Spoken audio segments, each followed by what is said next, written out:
Bismillahirrahmanirrahim. Start with the name of Allah who is the most merciful and kindness. Welcome my channel Amjad Ali science lectures. तो आज का हमारा topic है epistaxis के बारे में कि एपिस्टेक्सिस किसे कहते हैं। तो समझने की कोशिश करते हैं और पढ़ने की कोशिश करते हैं। तो epistaxis is a bleeding inside the nose. Epistaxis mostly occur from little area of the nose.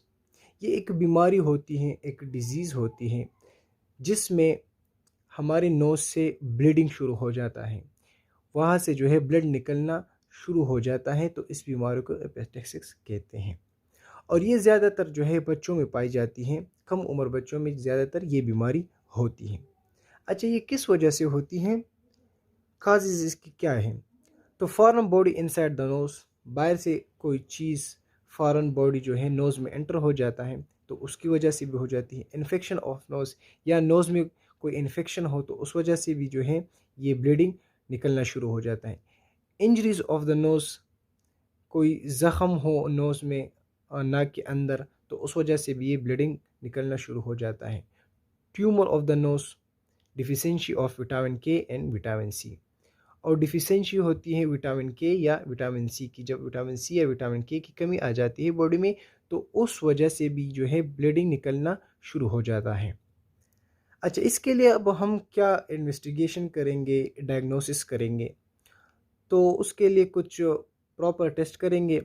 उसके लिए एचबी हीमोग्लोबिन लेवल चेक करेंगे कि एचबी इनकी कितनी है। टीएलसी, टोटल ल्यूकोसाइट, जिसे हम डब्ल्यूबीसी भी कहते हैं, उसके काउंट को जो है हम देखेंगे। 4000 से 11000 जो है वो नॉर्मल है, उसके काउंट को भी देखेंगे। प्लेटलेट्स काउंट को भी देखेंगे, जो 1,50,000 से 4 लाख तक जो है वो नॉर्मल होते हैं, उसके रेंज को भी देखेंगे। उसके अलावा हम एलएफटीज भी करेंगे, liver function test, ESR, erythrocyte sedimentation rate, उसको भी देखेंगे। और इसके साथ ब्लीडिंग जो है, ब्लीडिंग टाइम, उसको भी देखेंगे। सीटी और बीटी वो भी करेंगे।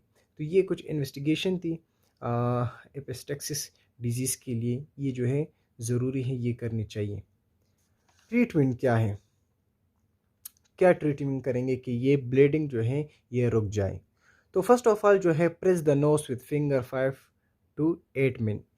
जब ये डिजीज़ बीमारी शुरू हो जाती है, ब्लीडिंग नोज से निकलना शुरू हो जाता है, तो पहले जो है आपने अपने फिंगर से, अपने उंगलियों से जो है नोज़ को प्रेस करना है। कितने टाइम के लिए? 5 से 8 मिनट के लिए। ये क्यों करना है? क्योंकि 5 से 8 मिनट के दरमियान जो है हमारा क्लॉटिंग टाइम होता है, तो उसमें जो है ये ख़ुद ब खुद बंद हो जाता है। जैसे ब्लड निकलना शुरू हो जाता है नोज़ से, तो आपने फ़र्स्ट ऑफ ऑल अपने फिंगर से जो है नोज़ को बिल्कुल प्रेस करना है, उनको रोकना है, उस ब्लड को रोकना है। तो ये 5 से 8 मिनट तक जो है इनको प्रेस रखना है, तो वो ख़ुद ब खुद रुक जाए। उसके बाद put cool water inside the nose, और ठंडा ठंडा पानी जो है वो इनसाइड द नोज़ डालना है। उसके बाद जो है गाज़ जो होता है, वो पट्टी जो मिलती है, बाज़ार से मिल जाती है, वो गाज़ जो है वो लिक्विड पैराफिन में जो है डबो देना और उसको जो है नाक में अंदर इनसाइड रखना। तो इससे भी जो है ब्लीडिंग स्टॉप हो जाता है।